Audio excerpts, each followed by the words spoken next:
Hello everyone, welcome my another blog. নতুন একটা ভিডিওতে আপনাদের স্বাগতম। ভিডিওর টাইটেল দেখে নিশ্চয়ই বুঝে গেছেন আজ গরুর মাংস কিনতে এসেছি। কিন্তু কেন কিনতে এসেছি? আজ আমাদের পিকনিক। এই জন্য প্রতি বছর শীতের সময় ডিসেম্বর মাসের ফাইনাল পরীক্ষা শেষ হওয়ার পর বাড়িতে আমরা ভাই বোন মিলে সকলেই পিকনিকের আয়োজন করি।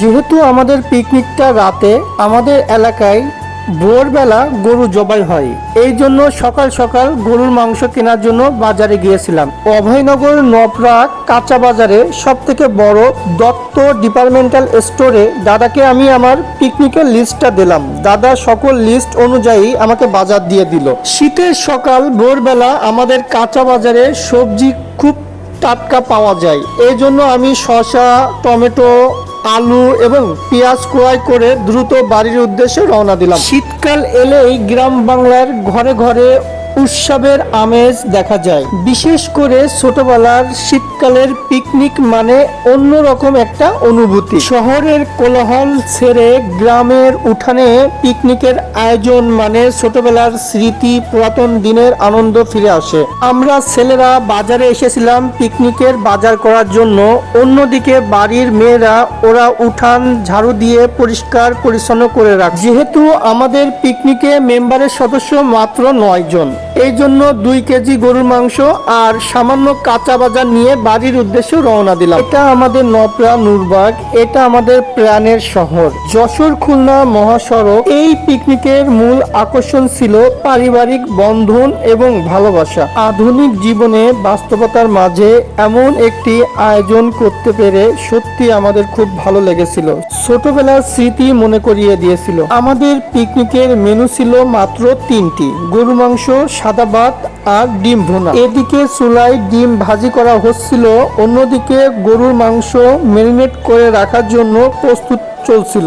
যেহেতু আমরা মুসলিম, আমরা সকলেই জানি কম বেশি কিভাবে গরুর মাংস রান্না করতে হয়। সর্বপ্রথম গরুর মাংস ভালো করে ধুয়ে আদা, মরিচ, গুঁড়া মশলা, কাঁচা মরিচ, ধনিয়া গুঁড়া, হলুদ, তেল সবকিছু ভালো করে দিয়ে মাখিয়ে রেখে দিলাম 20 মিনিটের মতো। আমরা ছোটখাটো কোনো পিকনিক বা কোনো ভিডিও তৈরি করার আগে সর্বপ্রথম আপাকেই ডাকি, কারণ আপার হাতে জাদু আছে। আপা পরিমাণ মতো মশলা দিয়ে এই প্রসেসিং গুলো খুব সুন্দর পারে।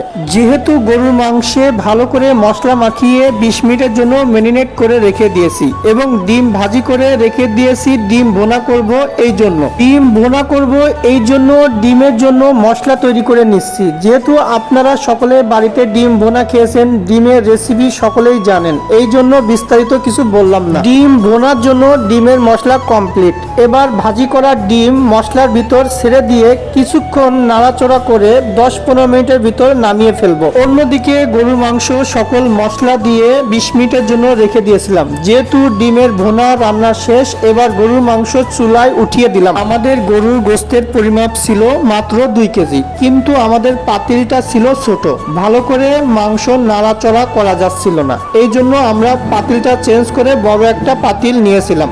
পিকনিক মানে আনন্দ, পিকনিক মানে একটা অন্যরকম অনুভূতি। তবে দুঃখের বিষয়, এবারে পিকনিকে আমরা বেশি একটা আনন্দ করতে পারি নাই, কারণ আমাদের বড় ভাই আল জাবের খুব অসুস্থ ছিল। তিনি পিকনিকে সুস্থভাবে থাকলে আরো বেশি বিনোদন এবং বেশি আনন্দ করতে পারতাম। শীতের সন্ধ্যায় পিকনিকের চুলার পাশে সকলে বসে আগুনের তাপ নেওয়া এবং মিষ্টি মিষ্টি গল্প, ছোটবেলার স্মৃতি, ছবি তোলা খুবই মজাদার ছিল। ভিডিওর সাথে থাকার জন্য ধন্যবাদ। আল্লাহ হাফেজ।